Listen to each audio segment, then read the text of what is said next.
Guys আসসালামু আলাইকুম। আমরা কয়েকজন বন্ধুরা মিলে একটি দৃষ্টিনন্দন মসজিদ দেখার জন্য এখানে ভ্রমণে আসছি। এই মসজিদটির নাম পাত্রাইল মসজিদ। এটি ফরিদপুর জেলার ভাঙ্গা উপজেলার আজিমনগর ইউনিয়নে অবস্থিত। এই দুর্লভ ও নান্দনিক কারুকার্যময় প্রাচীন মসজিদটি মজলিস আউলিয়া মসজিদ নামেও সুপরিচিত। এর আয়তকার ও গম্বুজের দিক থেকে রাজশাহীর বাগা মসজিদের স্থাপত্য শৈলীর মিল পাওয়া যায়। আসলে আমরা এই স্থানটিতে ভ্রমণ করতে এসে অনেক আনন্দিত। তাই যারা ভ্রমণ করতে ইচ্ছুক বা ভ্রমণ পিপাসু তাদের জন্য এই স্থানটি একটি অন্যতম স্থান ভ্রমণ করার জন্য, এবং এখানে এসে খুবই জ্ঞান আহরণ করতে পারবেন। তার কারণ জাগতিক জ্ঞান আহরণের জন্য ভ্রমণ একটি অন্যতম উপায়। জনৈক জ্ঞানী লোকের উক্তি, পুরো পৃথিবী হলো একটি বইয়ের পৃষ্ঠা, আর যে ব্যক্তি ভ্রমণ করে না সে মাত্র একটি পৃষ্ঠা অধ্যয়ন করল। এতক্ষণ আমরা মসজিদের সামনের দৃশ্য দেখিয়েছিলাম, এখন আমরা মসজিদের উত্তর দিকে চলে আসছি। উত্তর দিকে এবং দক্ষিণ দিকে মসজিদে প্রবেশের জন্য দুটি করে পথ রয়েছে, আপনারা দেখতে পাচ্ছেন।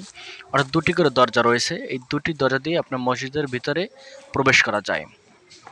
এবং এই মসজিদটির কারুকার্য এত সুন্দর, এত নিখুঁতভাবে করা, যা আসলে আপনারা প্রত্যক্ষদর্শী হলে বুঝতে পারতেন কত সুন্দর ও নিখুঁতভাবে করা হয়েছে এই কাজটি। এখন আমরা চলে যাচ্ছি মসজিদের পশ্চিম সাইডে, অর্থাৎ সামনের দিকে। আমরা কিছু ভিডিও স্কিপ করেছিলাম, স্কিপ করে আমরা আবার এখন দক্ষিণ সাইডে চলে আসছি। এখন আমরা দেখতে পাচ্ছি একটি মাজার। আবার আমরা এখন সামনের দিক চলে আসছি।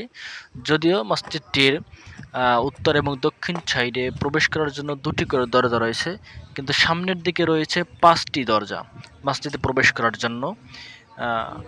আর সামনের একটু কারুকার্যগুলো আপনারা ফলো করেন, কত সুন্দর, কত দৃষ্টিনন্দন, সুন্দর করে কারুকার্য করা।